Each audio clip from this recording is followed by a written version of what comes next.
Kimmy, Hi.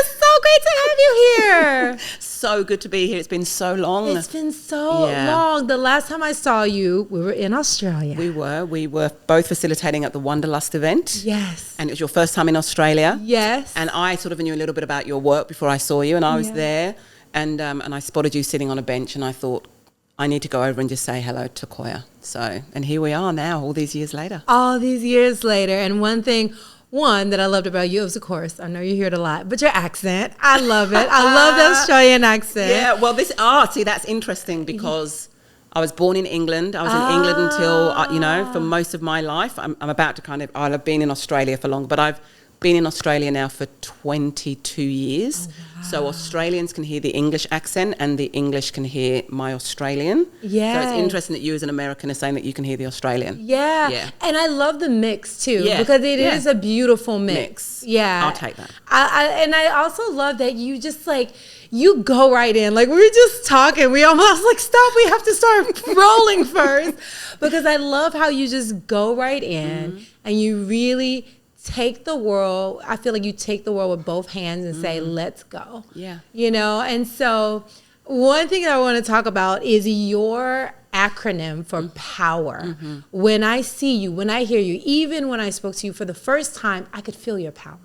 And not this overwhelming, I need tension to be on me power, but this subtle, casual, I'm just kind of powerful. Yeah. And so can you talk to us about, what power in general means to you, and then kind of break down your philosophy? Yeah, well, I'm really happy to speak about what power did mean to me, which was something that I wanted no part of. Yeah. So for me, growing up in the UK, I was generally the only black person in the spaces that I found myself in, and power to me did not look like me in any way. So it was either feminine power, which was white, blonde beauty, or it was male white power. Right. So that had nothing to do with me. Yeah. And the only experience that I had with that was one of negativity. That never made me feel good about myself. So I was, I think, like many women, regardless of culture or ethnicity, was like, power, I have no interest in it at all. But then what I started to realize, especially when I started doing my work as an executive coach and running retreats for women, I started to see that there are many ways that we as women in particular give our power away. And sometimes that is the smartest thing to do. I will always say that. We have all found ourselves in situations where actually giving our power away was the smartest and safest thing to do at that time. There are also times when we take power, and then what is it to then have a sense of power that is regenerative? So I felt very, very blessed, and I did the work. I'm not just going to say it was luck, but I felt very blessed to be chosen to be one of Brené Brown's facilitators for her Dare to Lead work. So I travelled to Texas, went and trained with Dr. Brené Brown, and so then she talks about power in terms of power over. So for me, that's what I grew up with, this idea that power is something that someone does to you, which leaves you powerless. Right. So she talks about power to and power with. So it's a form of power that is regenerative. If I have power, if I genuinely have a sense of power within myself, I have no interest in taking your power from you. In fact, all I want to do is elevate, honour and acknowledge the power that you have, and together we have power. Right. So because, I'm an author, I love words. So I was like, what is this word power? What does it actually mean? And I know there are many other dictionaries in the world, but I am English. I will always go to the Oxford Dictionary. And the definition of power is the ability or capacity to do something in a particular way. So I was like, wow, that word's been co-opted. If that's actually what power is, the ability and capacity to do something in a particular way, why have so many of us felt powerless? And how do we gain a sense of power, especially for those of us that do not thrive within particular structures? Where does that power come from? And I don't call it personal power. I don't call it feminine power. I just want us to own the word power, because it's the capacity to do something in a particular way. Yeah. That's beautiful. So then as I was writing, I remember one night, I loved the magic of the universe, and I'd sort of written on a Post-it note. I knew how I wanted to redefine power was in the word, but I didn't know how. Right. So I had done a meditation, going to sleep, and I thought, just write the question, what's in the word? Something like that I think I wrote, put it down. And as I know, you can wake up and it's right there. Right. And it was literally, I did my morning meditation and it literally was there. Presence, ownership, wisdom, equality, responsibility. I was like, Brilliant. Thank you. Thank you very much. And now we're good to go. Yeah. And I want to break it down. So especially because your life has been so full, you know, and really starting with presence, you know, and growing up in your body as you. What does presence mean to you, and how has that evolved over your lifetime? I think what I'd like to do is, like, if it works for you, to speak through what each of them mean, and then to go deeper with each of them. I love just so it. that the listener, I love it. So presence is the ability to look at what is working in our lives and what is not working in our lives. And our ability or inability to be present has a massive impact in how we feel about ourselves in the world and how we experience the world. Right. Ownership is about taking ownership of our stories, full ownership of our stories, our light and our shadow, the stories we have lived, the ones we have witnessed, the ones we have been told, and let's be honest, the ones we've just made up. You know, for whatever reason, you know, just made them up. Hey, you know? we get creative. This is my story. Yeah, exactly. So how do we take them and integrate all of them? Because I know that when we integrate our full stories, that's where we stand in our power. Wisdom is around listening to that innate inner voice that all of us have, and yet that inner voice is trained out of us so often. And it seems like a, you know, sort of a paradox that I as a coach would say, don't trust anyone else with your wisdom. But for the work that I do as a coach, I never give advice. That's not my job. My job is to create a safe place for people to work out their own answers. So wisdom is about creating, which kind of goes back to presence, but creating that space to listen to what you are telling yourself without the external telling you who you should be or what you should do. Like that, yeah? Okay, right. Equality, and I'm sure many of your listeners and yourself, you know, we contribute to global inequality in the ways that we can, however that resonates with us. But in the book, I talk a lot about where are the times that we find ourselves unequal or unequal to the people that we find ourselves around.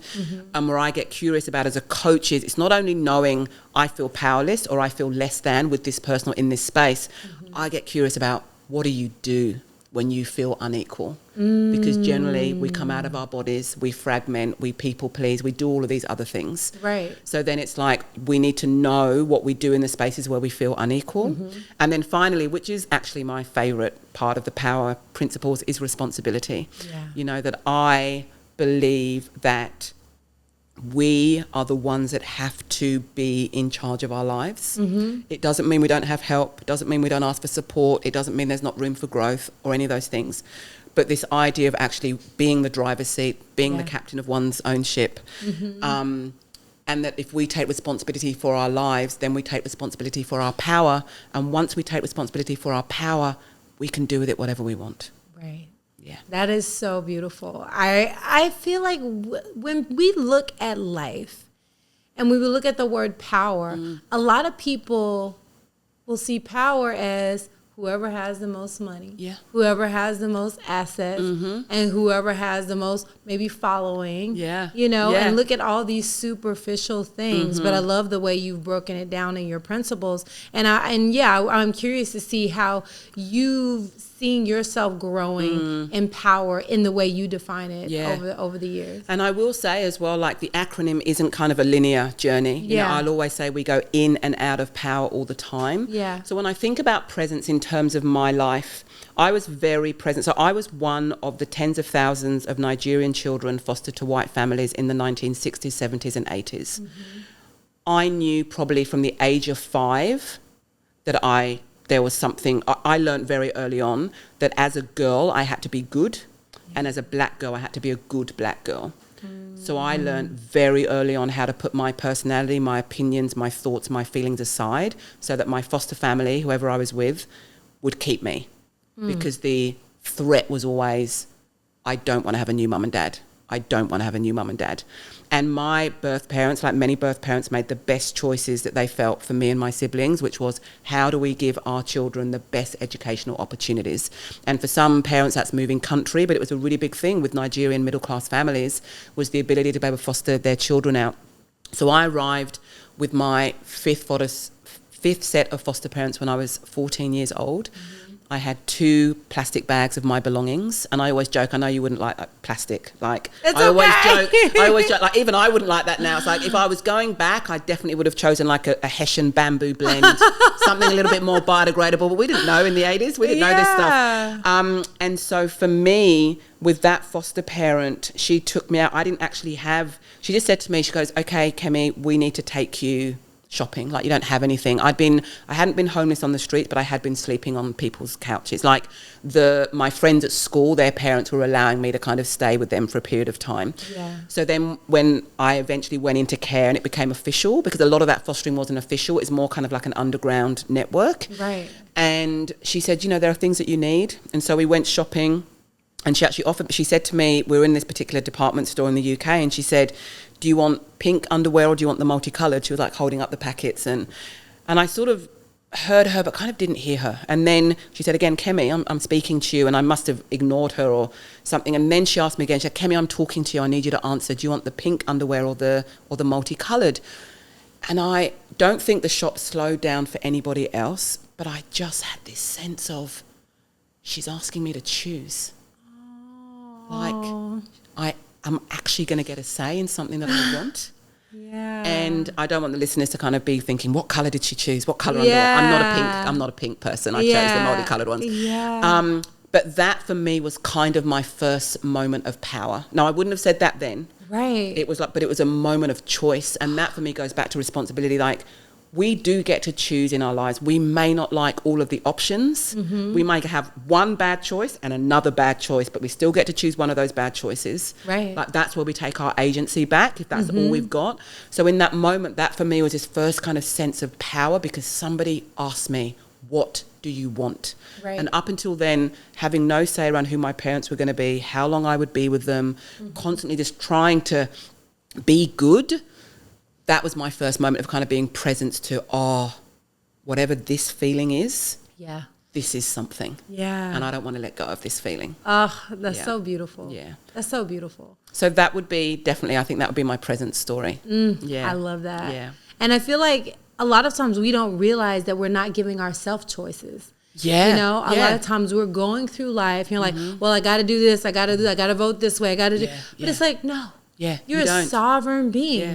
You get to choose. Yeah, exactly. Now, people might disagree. People might bash you. There will be consequences. You may have to let people go. You may be let go of. You may have to earn less money. There are lots of consequences of our choices. Yeah. But there are choices. Yeah, I think you navigating that with presence is really powerful because we are the sum of our choices. Yes. You know, at the end of the day. So I absolutely love that. And I'm glad you chose the multicolor. I like pink too, but I would have chosen multicolor. 100%. Okay, so as we go to the O. To the O.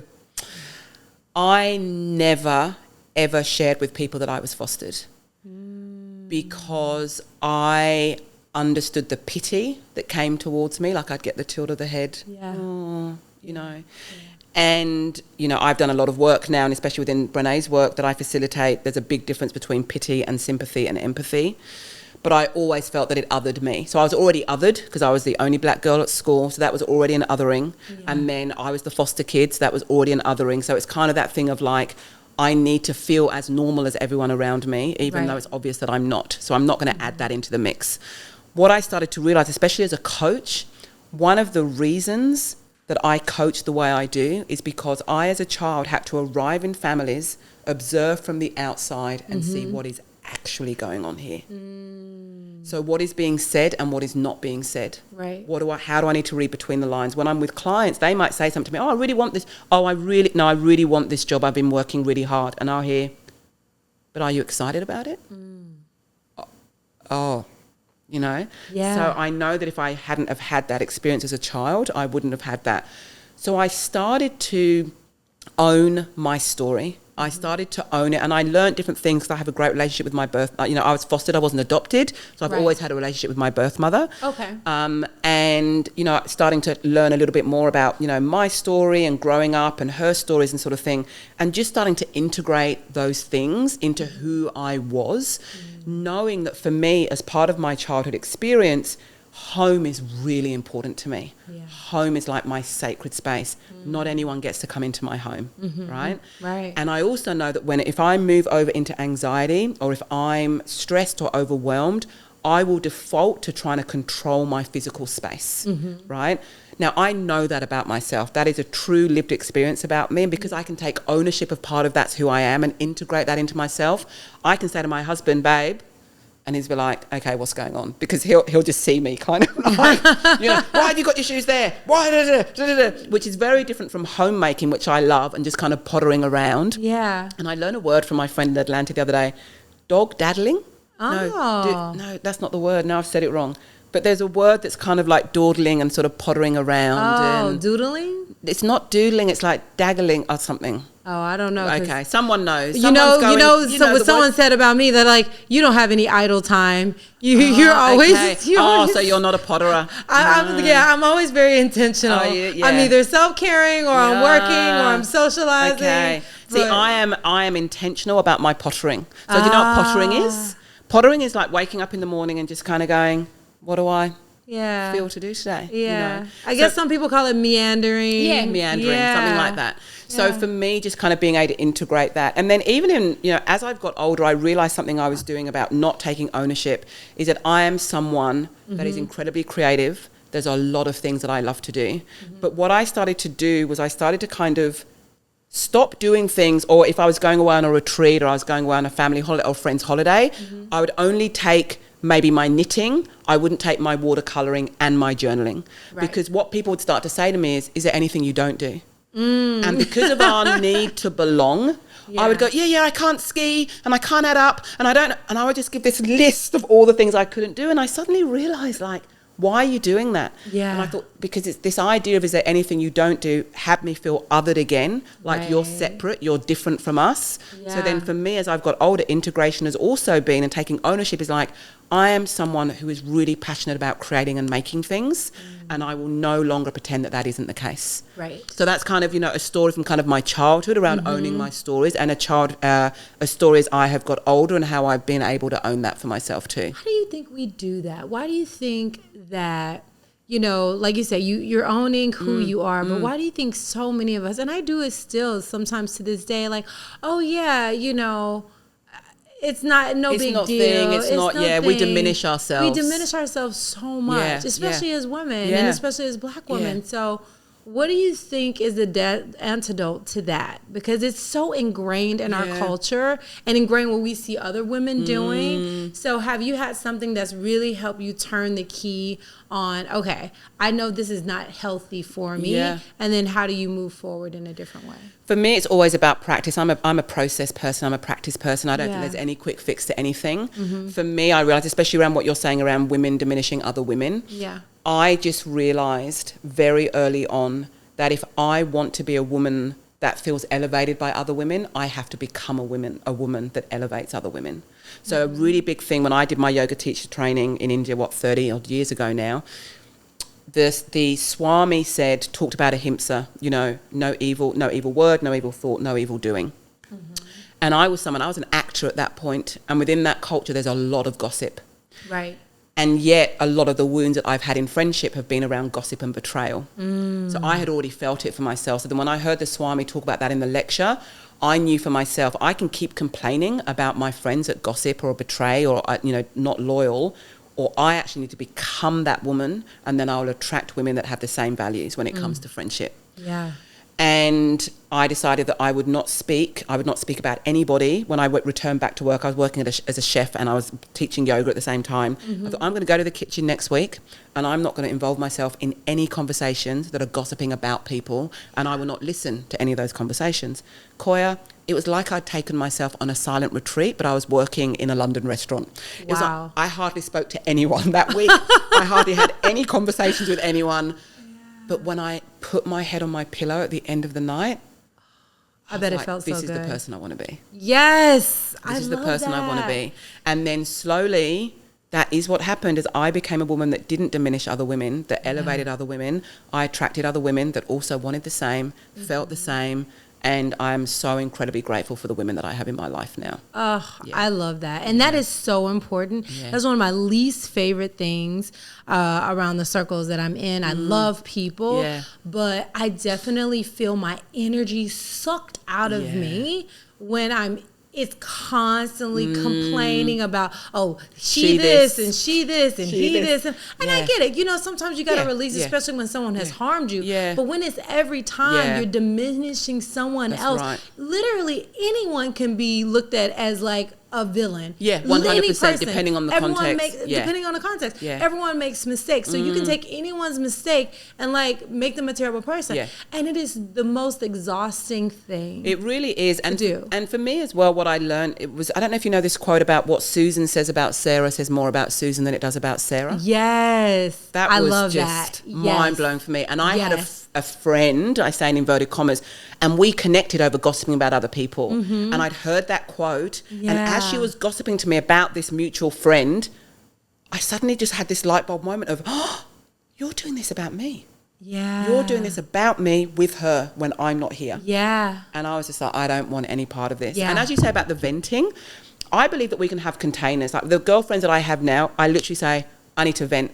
Yeah. I need 5 minutes. Yeah. I'm like, okay, go ahead. Yeah. And blah, blah, blah, blah, blah, blah. Yeah. Like, you good? Yeah, I'm good. Okay. So, you know, but it doesn't become a conversation where we manifest into the world and negative energy about somebody else. For me now, it's, would I be willing to have that conversation with that person? If not, zip it. Yeah, that's my thing when people come to me gossip, because I hold space for everyone. Yeah, that's fine. I always say, have you spoken to them? Yeah. Have you told them how they feel? Yeah, exactly, because they don't know. You're making assumptions that they don't know. We have no idea what's going on. I think that when it comes to ownership is so important. Own your story. Yeah. Own the fact that you don't know anyone else's story. And if you treat a person a certain way or change your view about a certain person because of what someone else has told you, that is your loss. Yeah, and that was a beautiful thing that I learned in my yoga teacher training, which is when you meet someone, regardless of what anyone else has said about them, meet them for the first time. Yeah, yeah. Sometimes I have to do that with my husband. Yeah. Because of all the things I've told myself about him the day before. I'm like, tomorrow morning I will meet him for the first time. Exactly. And it opens up a whole other thing. Are you ready to dive into a world of radiant skin and natural beauty? Our sponsor, Pacifica Skincare, invites you to experience the transformative power of clean, vegan skincare products. Pacifica believes that beauty should be a reflection of your values. That's why they're committed to creating products that are good for your skin and the planet. From nourishing cleansers to rejuvenating serums and everything in between, Pacifica has your skincare needs covered. Say goodbye to the harsh chemicals and hello to glowing, healthy skin. Pacifica has innovative formulas, and each product is carefully crafted using plant-based ingredients, botanical extracts, and powerful antioxidants, ensuring that you get the best nature has to offer. But Pacifica is more than just skincare. It's a celebration of self-expression and individuality with a wide range of products for every skin type and concern. Pacifica empowers you to embrace your unique beauty with confidence. If you're ready to elevate your skincare routine, visit pacificabeauty.com today to explore their collections and discover your new skincare essentials. Plus, enjoy free shipping on orders over 50 and use code Koya15 for 15% off. Transform your skin and enhance your natural radiance with Pacifica. In relationship, that is so important. Since you went there, it is so important because I was just sharing with you before we started filming about, you know, having disagreements but you literally have to wake up every day with a clean slate. Yeah. Otherwise, you build this brick wall between you and your partner that will be impossible. Yeah, it does become impossible. And I think that's why a lot of people get divorced, because you're building up these brick walls. You're not addressing anything, and you're not realizing that this person's human and you're in their face all the time. Relationships are work, you know. And actually just going back to the story thing, because one of the privileges of living on Australian land, and I live in Melbourne, which is known as the land of the Rawandjeri, is that they have such a strong culture around storytelling. So I am very blessed that I get to facilitate and coach on country in Australia on a hiking trail called the Larapinta Trail that goes through the heart of Australia near Uluru. And sometimes I'm doing that with an Indigenous guide and sometimes with a non-Indigenous guide. But I remember going with one Indigenous guide, and I love flowers and botanicals and nature and And I literally said to him, what is this bush? And he said, oh, this bush for my people. And he shared it with me. Literally, Koya, next door, like the next bush. I said, oh, and what is this one? He goes, it's not my story to tell. Oh, wow. That is not the bush from my people. That is not our shrub. That is not my story to tell. Wow. And we just walked past it. And so I just thought there's such power in that. This is why this is the oldest surviving culture on the planet. Because they have a level of integrity around what belongs to whom and who gets to share whom's story. So even now for me as a parent, I have a 20-year-old and 18-year-old. I'm very mindful now of what is my story to tell. Right. Whereas when your kids are younger, generally, it's kind of like, well, your whole life is their story because you're like, because I was at home with them for the first 7 years. So it's like, well, if I don't share your story, I don't have anything to say. Like, I fed you, I bathed you, I put you to bed, But now as they're older, I have to think about, is that my story to tell? Would they want me to say that about them if they were in this room? So, all of this work that we do, we have to be conscious and we have to then take ownership of our stories as part of that. I think that's so powerful because a lot of parents are talking about, especially with social media, are they telling their children's stories and what is their social footprint? And I'm like, wow, I never really thought about those type of things. And it's great because when the kids get old enough, a lot of parents are experiencing their children saying, I don't want to be in your film. Yeah. I don't want to be on the camera. I don't want to be filmed.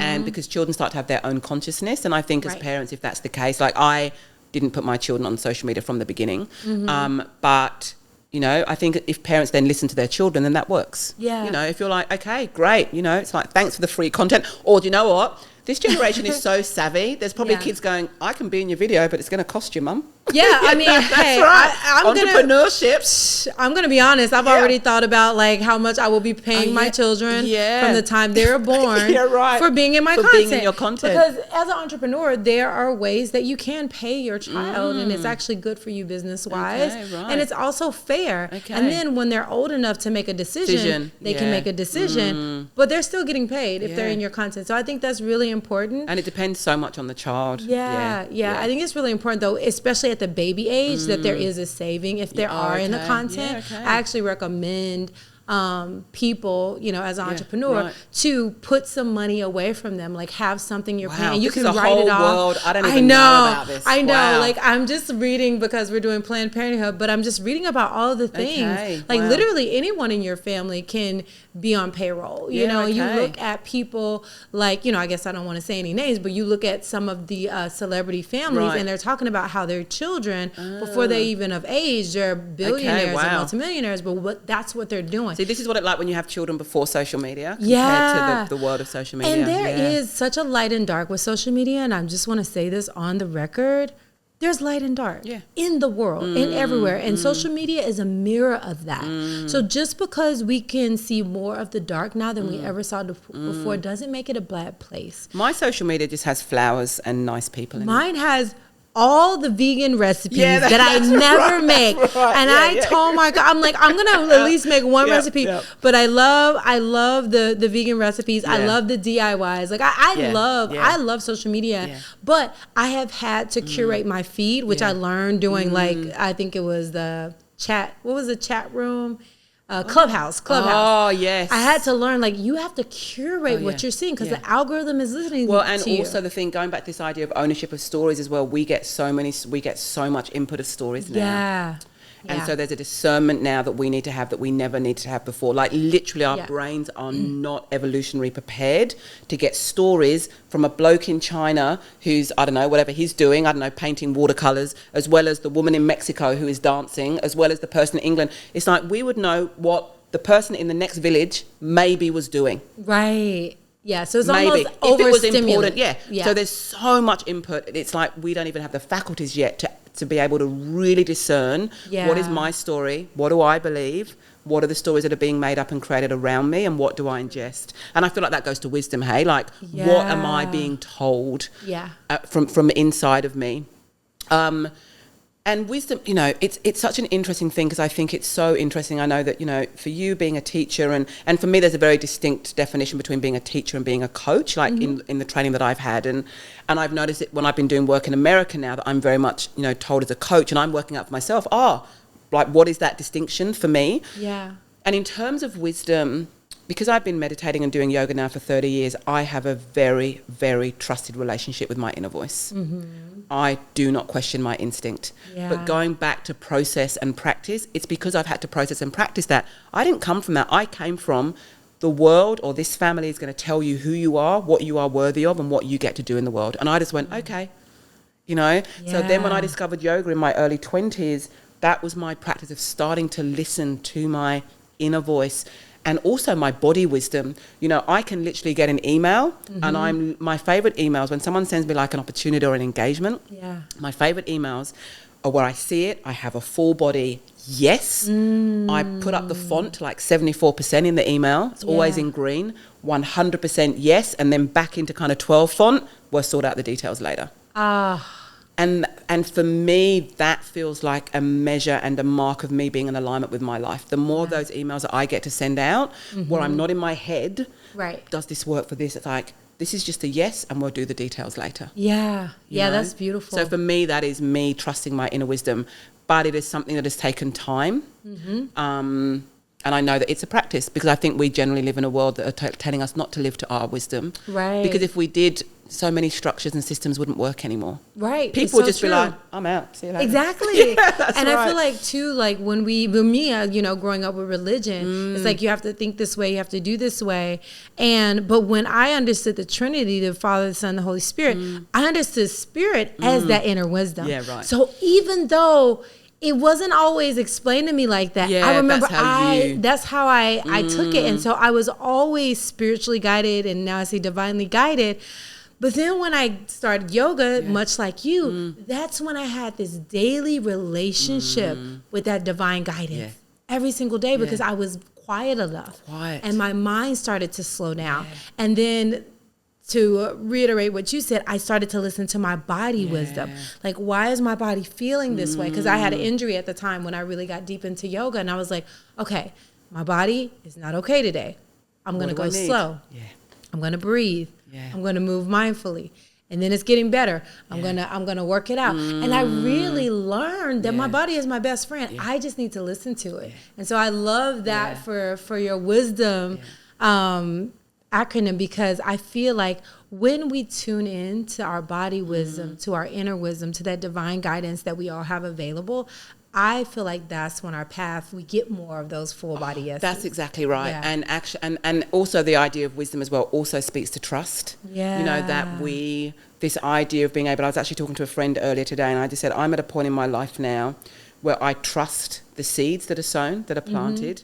I just trust them. I don't know where they're going. But if I feel it, I'm like, I'm a yes. I don't need to know the how.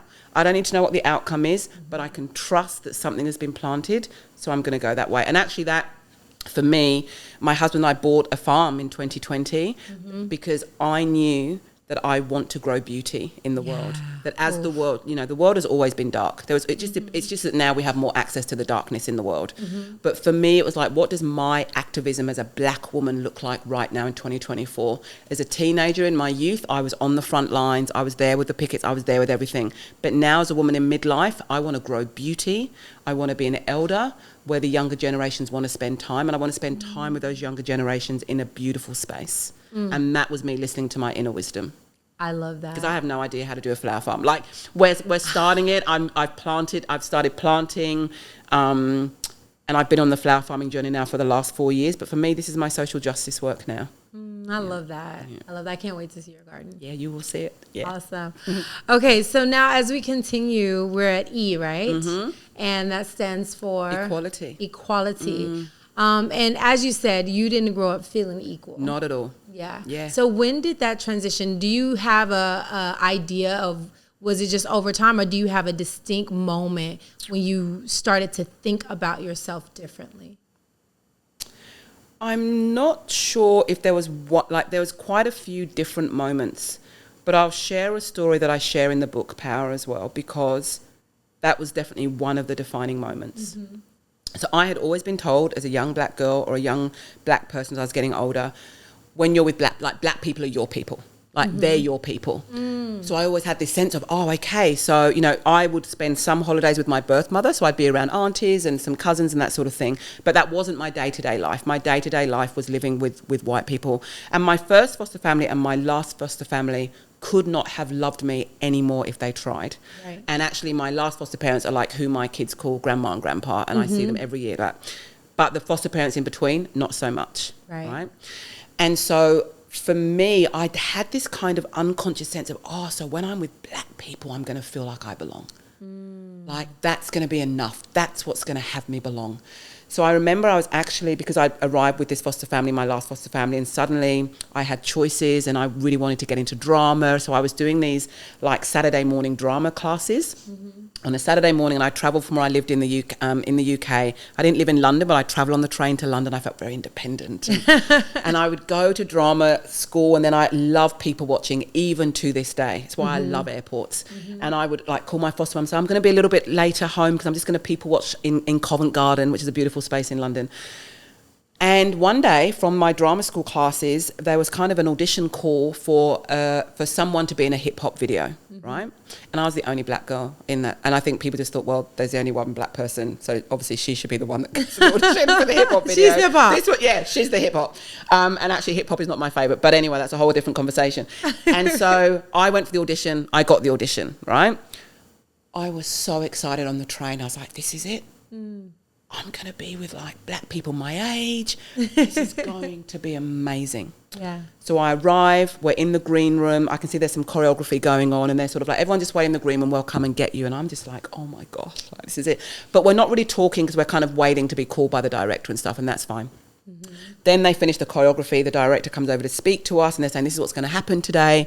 And I asked a question, and I just noticed that there was a group of people that had a reaction to what I had said. And I didn't know what they'd said, but I knew it was about me, and I was pretty sure it wasn't nice. Right.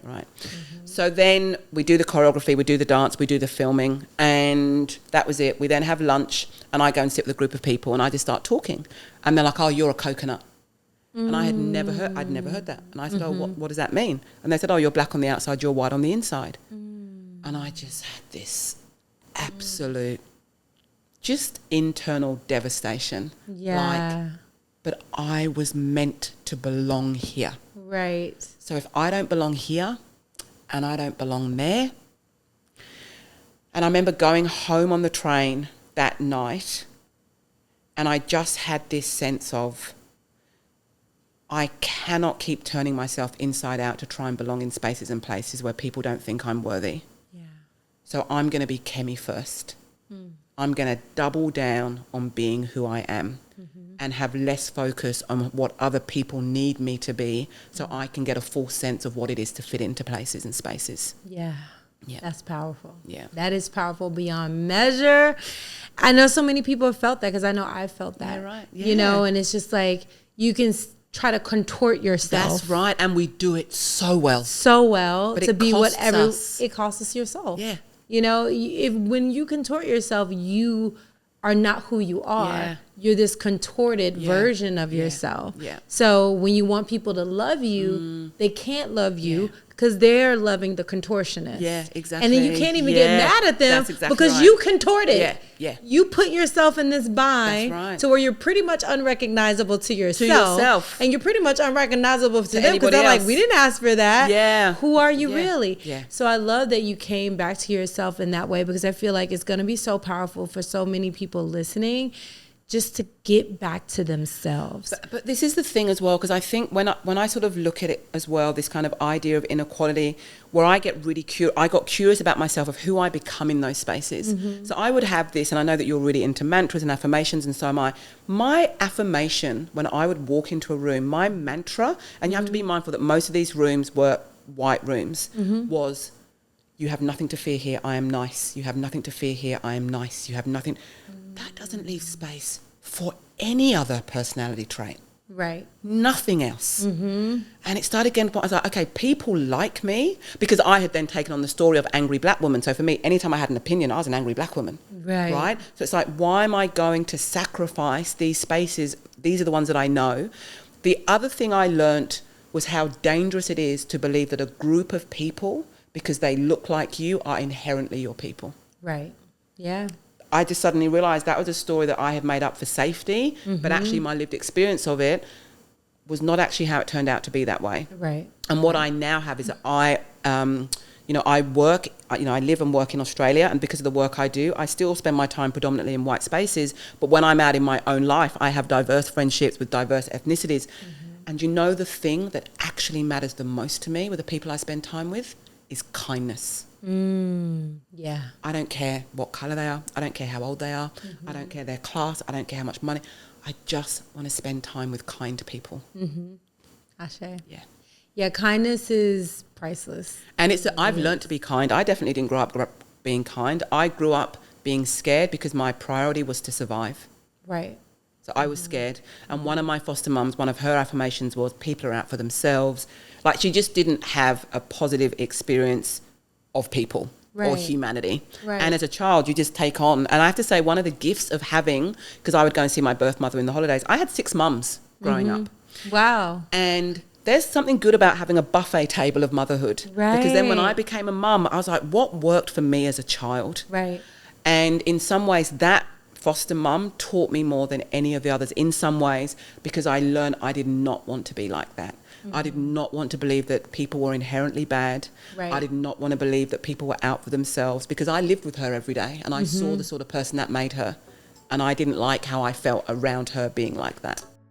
Are you ready to revolutionize your skincare routine with clean, ocean-inspired products? Say hello to Osea Malibu, the ultimate destination for luxurious, eco-conscious skincare. Osea Malibu gives the power of nature to nourish and heal your skin.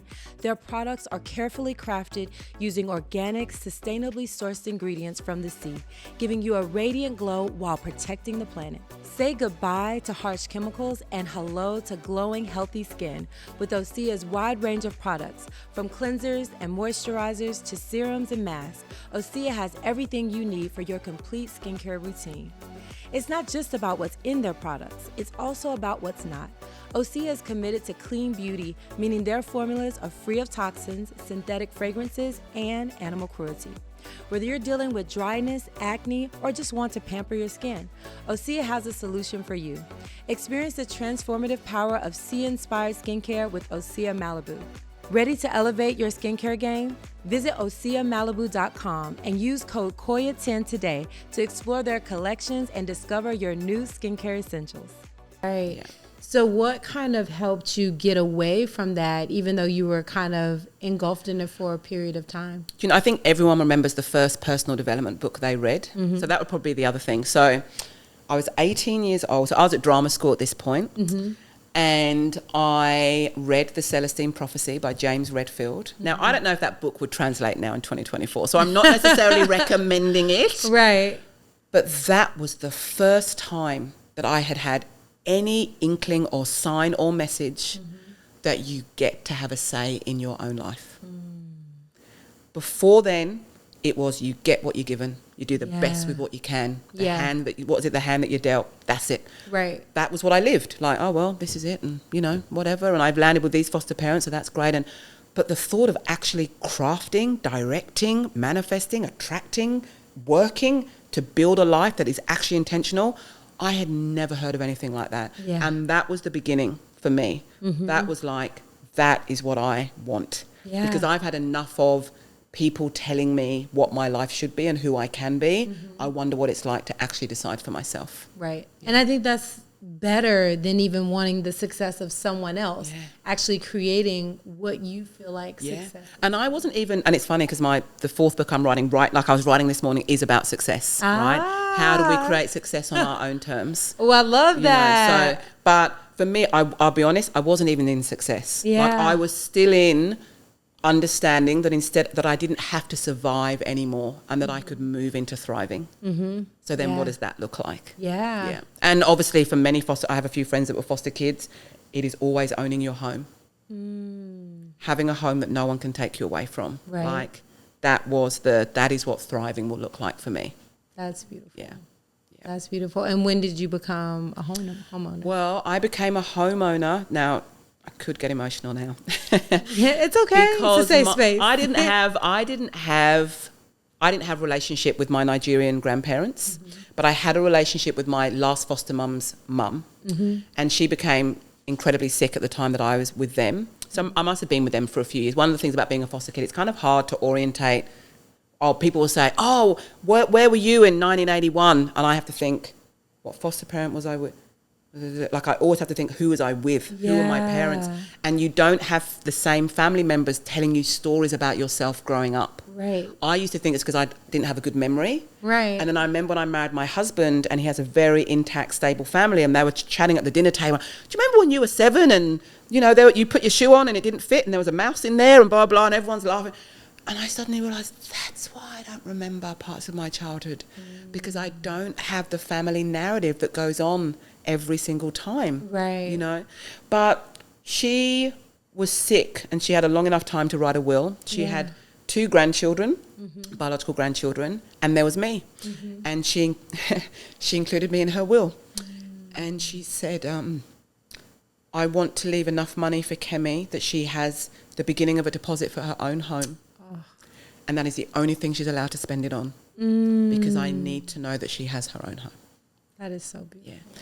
And then I very luckily went to drama school, got a commercial job, and I don't know if you like to be an actor and to get a commercial for anyone that doesn't like. Yeah, that is. I mean, obviously we all want like the deep, meaningful, profound roles. Yeah. But also give me a Maltesers commercial. I'm happy. Hey. Because the royalties can get you your first home. And that was what kind of happened for me. I had quite a few TV and commercial jobs. And then with that beginning of a deposit, I then managed to have my own home. But the trauma was still there. I bought my flat, or I had a mortgage.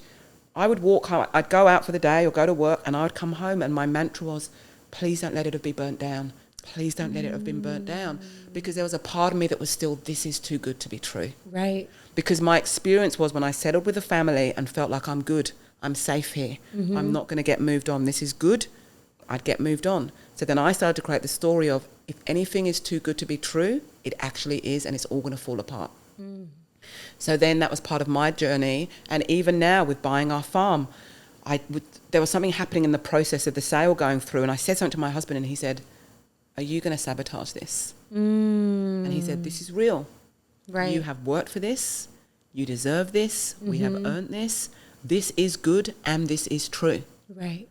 And I was like, it's amazing. The work is never ending. Right. It is never ending. It's so true. But then I always say, we'll sort of move on to responsibility maybe. But for me, once you start the work, there's no going back. Yeah. You can't then put your head back in the sand and go, and just live life by default. It's like once you start a personal development journey, even though it can be more challenging than living in denial or living by default or doing what other people tell you to do, the gifts of living in the world as yourself are priceless. Priceless. I agree. And it's beautiful that you met your fear there. Because even though you had this for your own flat, once you got it, even though you had this narrative, you kept doing it. Someone you could have checked out. You'd be like, no, 100%. I could have burnt it down myself. Yeah. And actually, I remember hearing a story because I pulled aside. I was driving, and it was a story about foster children.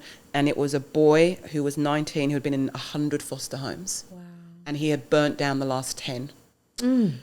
And I remember just sobbing. I had to pull over because I knew why. I do not have that in me, but I understood him.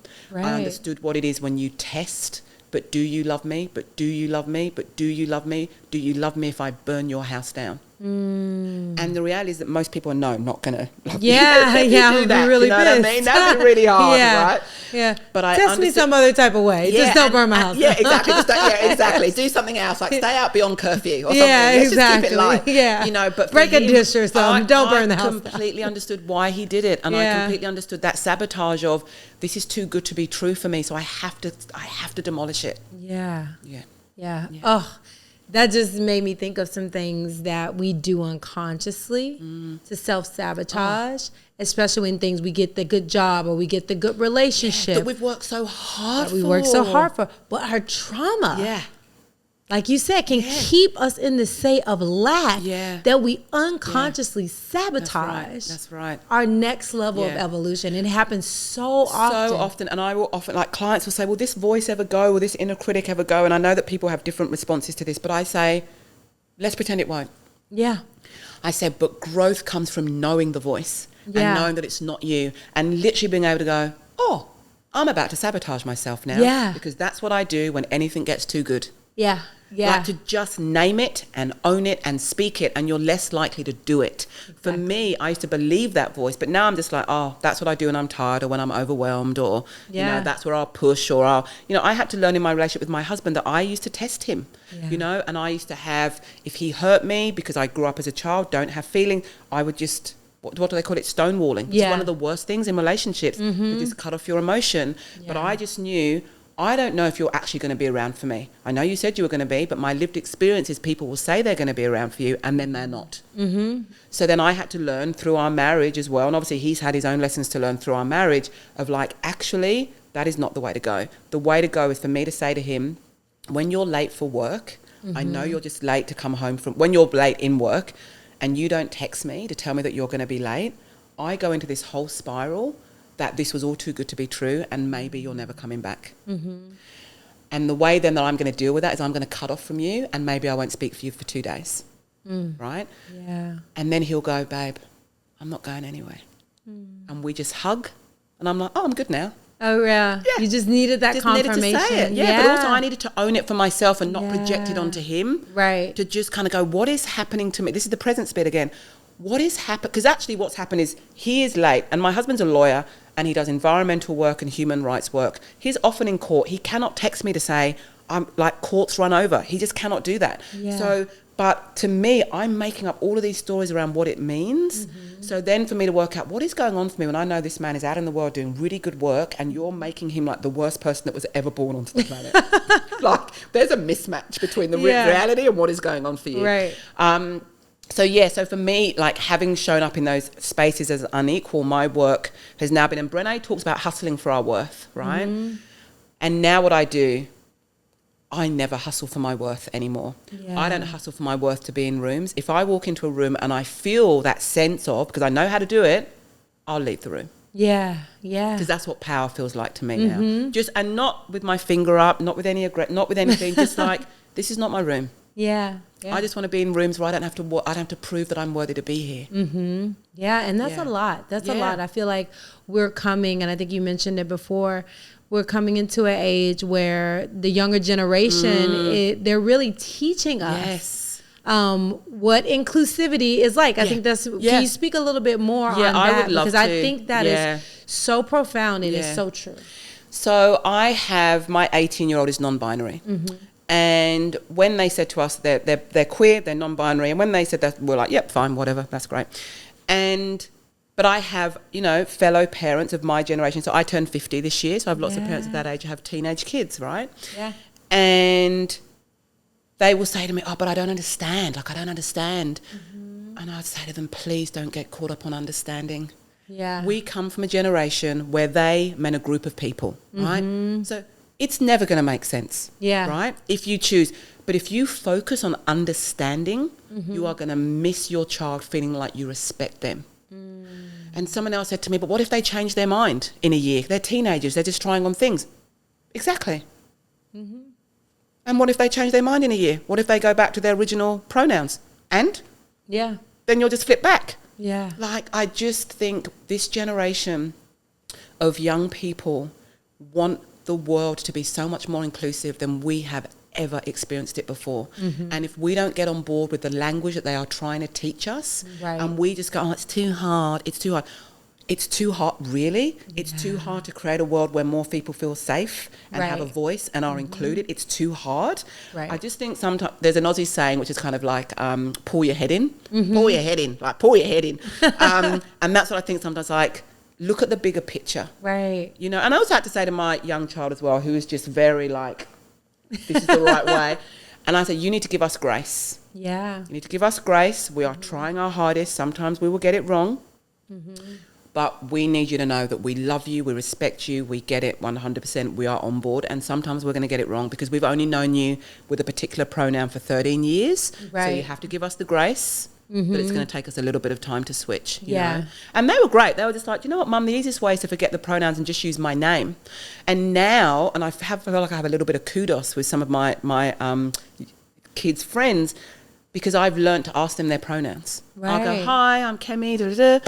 what are your pronouns? Yeah. You know, and you can just see for them, they just feel that sense of respect and that they're seen. And generally when I'm now in the rooms as a 50-year-old with these 17, 18, 19, 25-year-olds, I rarely speak. Yeah. It feels like such a privilege to be in these rooms. Like, I remember being a teenager and to have an older person around, it kind of felt like your space and your safety was invaded and blah, blah. So when these young people have a sense that this older person, we trust you enough to, and I think it's because I don't speak, to be honest. I reckon if I was there going, let me just tell you how it was in my day, I would be out. Yeah. But I think because I'm obviously one of the gifts of being a coach is I'm likely to be more curious. Right. So I'm like, oh, I didn't know that. Tell me about that. And they're like, did you know this? And did you know that? I'm like, I had no idea. Yeah. You know, and just that thing of like, they have so much to teach us if we let them. We're missing out if we think, well, I am older and I know better. We know better for the world that we lived in. We do not know better for the world that they are living in. Ashe. It's so true. Working with kids, like my whole life, I love working. My dad's like, you're going to be a teacher. I was like, I don't want to be a teacher, but I'm a teacher because I love people and I love sharing knowledge. So one thing I learned with working with children all the way up into the teens is that they do want to share. Yeah. Oh, they've got a lot. But if they feel like you're going to judge them, ridicule them or question them, they're not talking. Yeah. So the fact that you're not talking, you're allowing them to express, that really brings out like all of them. Yeah, that's right. And I think that's such an important thing in parenting and holding space for the younger generation. Let them talk. Let them express without judgment. Yeah. Literally ask them questions. Yeah. Also, you pretty much have to become a coach. Yeah. You know? In some ways, exactly. You just need to ask them questions to see where they're going, what and they're understand thinking about. who they are. So I know that there's a lot of parents, and it's kind of like a secret parent kind of trick. Yeah. So when you're doing the school run and stuff like that, you're just listening. Yeah. And you just don't add your opinion, you hear the dynamics between friendships. Yeah. You hear what your child believes and thinks about certain things. Like to just be in that space with them, but not feel that we have to power over them. Right. So they're back to power, don't have to power, but power with them and just kind of be an observer. I have learned so many things about my children by actually asking them what they think about things. So global things will happen and I don't go, well, I think, and these are, I'm like, what do you think? Yeah. And they're like, and I'm like, wow, I wasn't even that deep down. Right. Now I have to think about what you said and I'll come back to you what I think. Exactly. Yeah. That's so beautiful. Yeah. I think that's so beautiful. And I think it's so wonderful that your child gets this experience where they can be themselves. But it's equality again. Yeah. Yeah. It's being in that space with them as equals that have something to teach me. I don't just have something to teach them. Yeah. Exactly. And I guess that takes us to responsibility. There we go. You know? Responsibility. Yeah. So how do you feel like this responsibility, because you've taken radical responsibility for your life, you've even taken responsibility in holding space in your children's life and also the people that you coach.